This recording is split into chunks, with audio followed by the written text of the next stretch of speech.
Hard disk থেকে bat সেক্টরকে কিভাবে আনঅ্যালোকেটেড করে দেবেন সেটা নিয়ে আমার আজকের টিউটোরিয়াল। তো আমার 1,36,842তম এমবিতে ব্যাট সেক্টর ধরা পড়েছে। তো এটাকে আনঅ্যালোকেটেড করার জন্য এই ফার্স্ট থেকে আমরা কাউন্টিং শুরু করি। 1, 2, 3, 4, এই 4টা ড্রাইভের টোটাল যোগফল হচ্ছে 1,23,167 মেগাবাইট। আপনারা বুঝতেই পারতেছেন এই 1,23,167 মেগাবাইটের পরেই কিন্তু আমাদের ব্যাট সেক্টরটা রয়েছে, অর্থাৎ ব্যাট সেক্টরটা ই ড্রাইভে অবস্থিত। এই ই ড্রাইভটাকে ভেঙেই আমাদের ব্যাট সেক্টরটা আলাদা করতে হবে। এখন ই ড্রাইভের যে ব্যাট সেক্টরটা রয়েছে সে ব্যাট সেক্টর পড়া অংশ থেকে আমাদের এই 4টা ড্রাইভের যোগফল বিয়োগ করবে। তো বিয়োগ করলে পাওয়া যায় 13,675 মেগাবাইট। এই 13,675 মেগাবাইট ই ড্রাইভ থেকে আনঅ্যালোকেটেড করে দেব, অর্থাৎ ই ড্রাইভের প্রথমে আনঅ্যালোকেটেড করে দেব। ড্রাইভে রাইট ক্লিক করুন, মুভ অ্যান্ড রিসাইজ। এখানে কিন্তু 3,513 মেগাবাইট আগে থেকে আনঅ্যালোকেটেড রয়েছে। তো এই 3,513 মেগাবাইট আনঅ্যালোকেটেডের সাথে আমরা এই 13,675 মেগাবাইট যোগ করলে একটা টোটাল পাওয়া যাবে, সেটা হচ্ছে 17,188 মেগাবাইট। তো করি আনঅ্যালোকেটেড 17,188।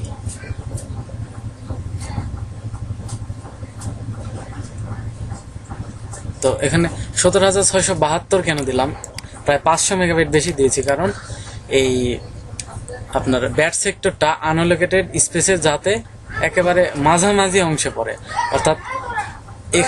অর্থাৎ ব্যাট সেক্টরের পরে আমি 500 এমবি ফাঁকা রাখলাম, ব্যাট সেক্টরের আগে 500 এমবি ফাঁকা রাখবে, যেটা আপনার পরে দেখতে পারবেন। ওকে করে বেরিয়ে আসার পর অ্যাপ্লাইতে ক্লিক করুন। ইয়েস, একটু সময় নেবে। এখন ওকেতে ক্লিক করুন। এখন আমাদের ব্যাট সেক্টরটা রয়েছে ই ড্রাইভের আগে যে আনঅ্যালোকেটেড স্পেস, এখানে, অর্থাৎ ই ড্রাইভের প্রায় 500 মেগাবাইট আগে আমাদের ব্যাট সেক্টরটা রয়েছে।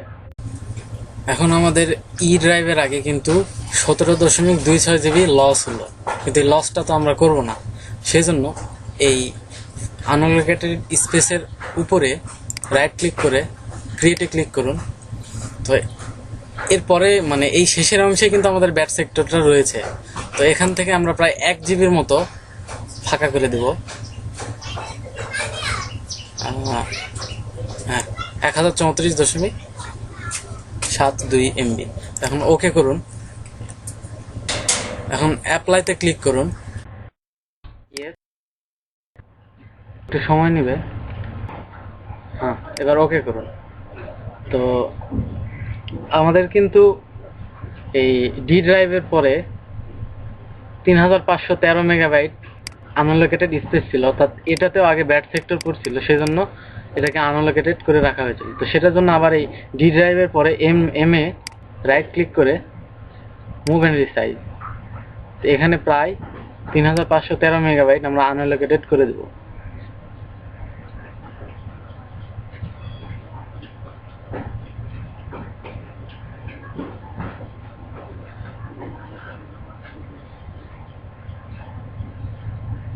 হ্যাঁ, 3,520।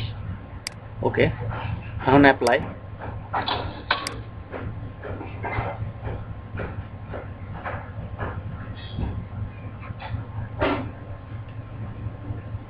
হ্যাঁ, এবার ওকে করুন প্রসেসটা শেষ হলে।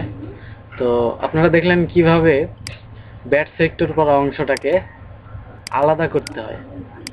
তো সবকিছু করার আগে অবশ্যই আপনার ডাটাগুলো অন্য ড্রাইভে স্থানান্তর করে নেবেন, তাহলে সুবিধা হবে। তো সবাইকে ধন্যবাদ জানিয়ে আজকের টিউটোরিয়াল শেষ করছি।